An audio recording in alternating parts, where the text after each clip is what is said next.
Hey friends, welcome back to Food Prep Guide. We are in the kitchen today with a canning project. I am overloaded with cucumbers, so today it's all about pickles. We've already been canning several batches of bread and butter pickles, so today we're doing dill pickle spears. So I'm going to take you through that process from start to finish and hope y'all enjoy.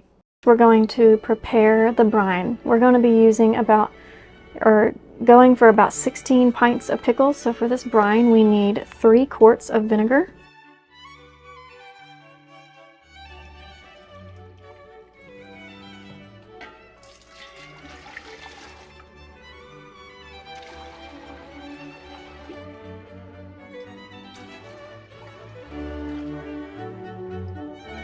and to that we're going to add half a cup of sugar. Next is 1 cup canning salt. Then we need to add 4 quarts of water.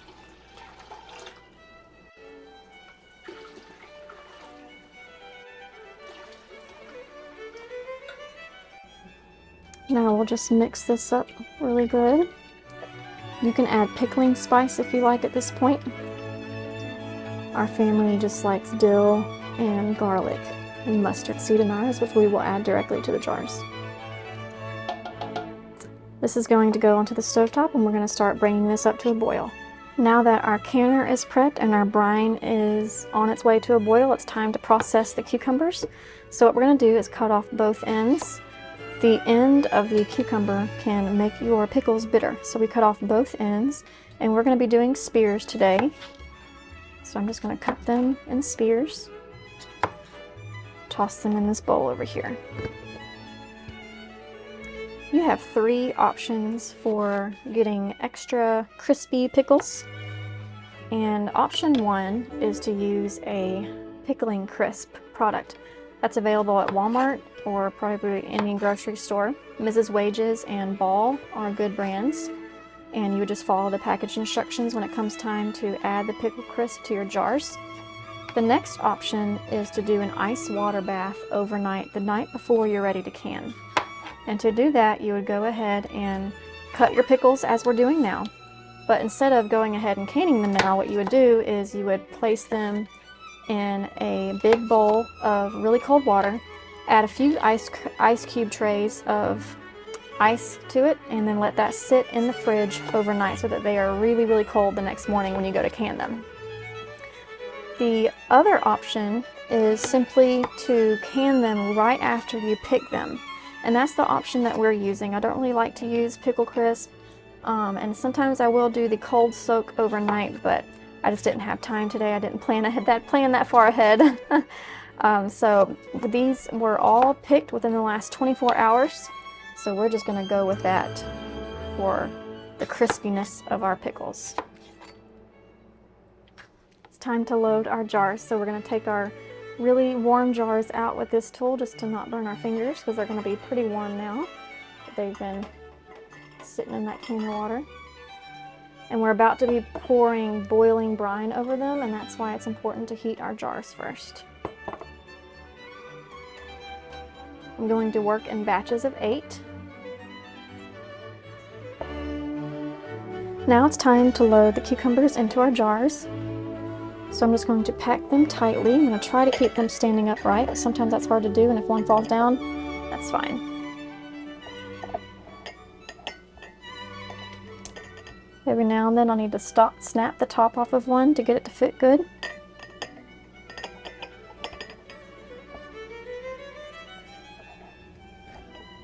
The reason why you want to pack them tightly is once we fill the brine up, they're going to be tempted to float, and packing them down tightly helps them not try to float up to the top.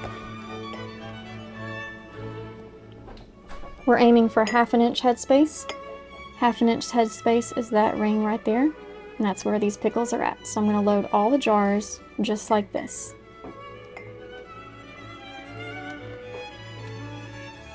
Next, it's time to add our seasonings. I'm going to start with 1/2 teaspoon of minced garlic. These are going to go directly into the jars. I'm going to go right at the top, and when we pour that brine, it will help to send the seasonings down all the way throughout the jar. Next, 1 teaspoon of mustard seed.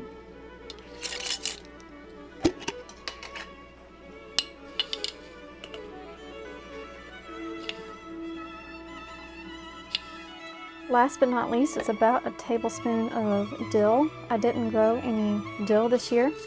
This is dehydrated from last year. We need about a tablespoon. I'm not going to get my tablespoon out. I'm just going to kind of eyeball it a little bit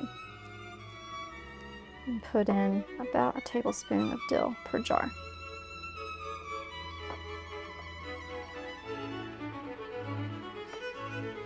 If you have fresh dill, you can do about 2 to 3 sprigs per jar. The next step is to fill our jars with the boiling brine. I like to transfer the brine to a tea kettle because it just makes it so much easier to fill. Oops, kind of overfilled that one a bit. We're going for 1/2 inch headspace. If I underfill or overfill, I'll correct that in the next step. Next, we need to debubble our jars. So we're just going to take this tool and rub it around the edge. These are so tightly packed, I can't really rub it around the edge, but that's okay. If it's so tightly packed, then there's not going to be that many bubbles anyway. I really packed these in, they're good. Every now and then, debubbling kind of feels unnecessary, but I never want to get out of the habit of debubbling. So I always do it, even in cases like this when I can't really get my tool down deep because the pickles are so tightly packed. Sometimes it can be similar with green beans. Those need to be tightly packed too. But the idea is we don't want air bubbles inside of our jar. We want to minimize that as much as possible. When we want to create a vacuum seal, that means no air in the jar, right? So we just want to pop as many of those bubbles as possible. Now I'm going to double check my headspace on each one now that I have somewhat debubbled. I thought this one had a little bit too much, but now that I'm looking at it again, I think it's just fine.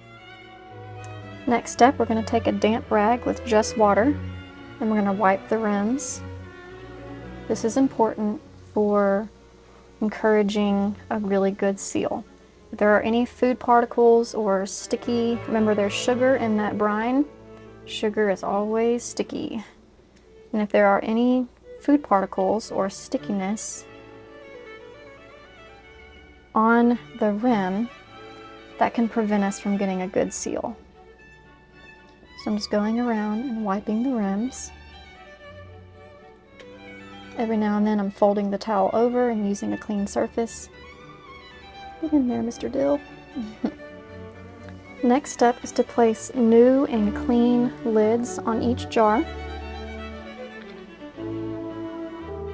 Next, we screw on our rings to fingertip tight. That means going to the point of resistance and just a slight quarter turn. You don't want to crank them on real tight.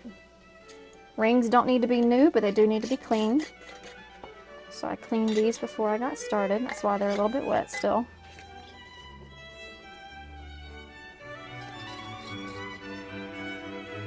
Next step is to load them into the canner.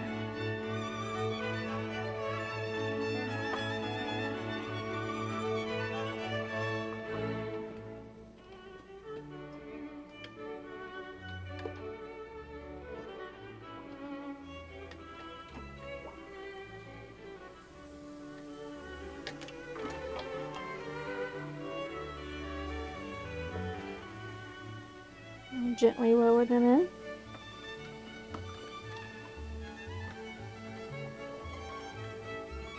This part is very important. We're going to make sure that once we've lowered our jars, that our water is at least 1 inch above the top of the jars, and they are.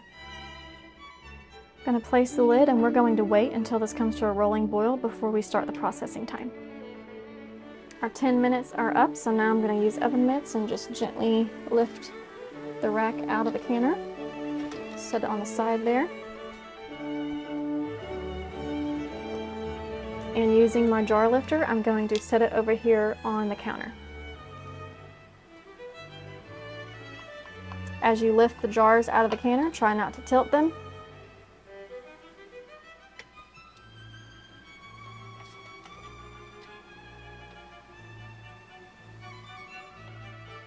At this point, you're going to set them somewhere where they can sit undisturbed for 12 to 24 hours. We want to do what we can to not interfere with these jars forming a seal. So we don't want to jostle them or move them. So pick a spot where they cannot be touched for up to 24 hours. And it really is that easy, y'all. You can see I have another batch behind me. Remember, we did a double batch of brine, so I've got one more batch to go. But look how beautiful they look. If you're new to canning and it makes you a little bit nervous, do you hear them popping? I love that sound. If you're a little nervous about canning, start with pickles. Then just might give you the confidence you need to get going. But beware. You'll be hooked. See y'all next time. Bye.